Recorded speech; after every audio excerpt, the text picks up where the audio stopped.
Hi అండి. ఇక్కడ without అవెన్‌లో cake అయితే ప్రిపేర్ చేస్తున్నాను. ఫస్ట్ ఒక పెద్ద గిన్నె తీసుకొని ఒక స్టాండ్‌ని పెట్టుకొని ప్రీ హీట్ చేసుకోండి సిమ్‌లోని ఒక 10 మినిట్స్. ఈలోపు మనం కేక్ కావాల్సిందంతా ప్రిపేర్ చేసుకుందాము. ఒక కప్పు మైదా తీసుకోండి. వీడియోలో చూపిస్తున్నాను కదా అలాగా జల్లెడ లాంటిది తీసుకొని half table spoon baking powder, హాఫ్‌లో హాఫ్ బేకింగ్ సోడా తీసుకొని మొత్తం పిండిని అంతటిని జల్లించుకోవాలి బాగా. అలా జల్లించుకోవడం వల్ల ఏంటి అంటే మొత్తం ఇంకా ఉండలు లాంటివి ఏం లేకుండా మొత్తం అంతా కలుస్తుందనమాట దాంట్లోనే. సపరేట్గా మనం కలుపుకొని చేయాలి అని ఏమి ఉండదు. దాంట్లోనే మొత్తం అంతా మిక్స్ అయిపోద్ది. ఈవెన్గా స్ప్రెడ్ అవుతుంది అనమాట. బేకింగ్ సోడా, బేకింగ్ పౌడర్ కూడా మొత్తం అంతా. ఇప్పుడు మనం ఒక మిక్సీ జార్ తీసుకొని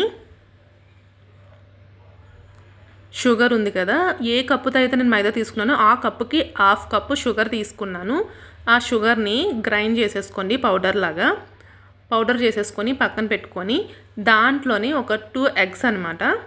ఎగ్స్ని అయితే అందులో వేసేసేయండి. షుగర్ పౌడర్లోని అదే మిక్సీ జార్లోని వేసేసి దాంట్లోనే కొంచెం వెనిలా ఎసెన్స్ ఉంటుంది కదా, వెనిలా ఎసెన్స్ ఫ్యూ డ్రాప్స్ అందులో వేసేసుకోండి. ఏ కప్పుతో అయితే మనం షుగరు మైదా తీసుకున్నామో అదే కప్పులోని హాఫ్ కప్పు, హాఫ్లో హాఫ్ కొంచెం తగ్గించి తీసుకోండి. ఆయిల్ తీసుకోండి. ఆయిల్ కూడా అందులోనే వేసేసి మిక్సీ పట్టుకోండి. ఫైన్ పేస్ట్ అయిపోద్ది అనమాట. క్రీమీ స్ట్రక్చర్ వచ్చేస్తుంది. ఇప్పుడు మనం పిండి అయితే జల్లించుకొని పెట్టుకున్నాం కదా, దాంట్లోకి దాన్ని టర్న్ చేసేసుకోండి. వంపేసి ఈవెన్ ఒకే మాదిరి కలుపుతూ ఉండండి. అటు ఇటు తిప్పేకండి. మీరు స్టార్టింగ్ ఎలా అయితే కలుపుతున్నారో అలానే కలుపుతూ తీసుకోండి. పిండి మొత్తం ఉండలు లేకుండా అలా కొంచెం ఫాస్ట్గా కొంచెం నీట్గా అలా కలుపుకోండి. గిన్నె ఎవరు పట్టుకోవడానికి లేదు, సో గిన్నె కూడా తిరిగిపోతుంది నేను తిప్పుతుంటుంటే. మొత్తం అంతా అలా కలిపేసుకోవాలి. అదిగోండి అలాగా స్ట్రక్చర్ మాత్రం అలా రావాలి. ఇప్పుడు ఒక కేక్ టిన్ ఉంటుంది కదా, కేక్ టిన్కి ఆయిల్ అది అప్లై చేసేసుకొని దానికి పిండి అయితే కోట్ చేసుకొని పక్కన పెట్టుకున్నాను. మీ దగ్గర బటర్ పేపర్ ఉంటే బటర్ పేపర్ని కూడా యూస్ చేసుకోవచ్చు, లేకపోతే లేదు. కేక్ గిన్నెలో దాన్ని వేసేసి ఒక 4 టైమ్స్ 3 టైమ్స్ అలా ట్యాప్ చేయండి. ఎయిర్ బబుల్స్ ఏమైనా ఉంటే గ్యాప్ ఏం లేకుండా ఈవెన్గా స్ప్రెడ్ అయిపోద్ది పిండి అంతా. ఇప్పుడు మనం ప్రీ హీట్ తీసుకున్నాం కదా, ఆల్రెడీ ఫస్ట్ పెట్టుకున్నాం కదా, అది మూత తీసేసి ఈ కేక్ని దాంట్లోకి పెట్టేసుకోవాలి. బాగా హీట్ అయిపోయిందండి, చేయి కాలింది నాకు అక్కడ.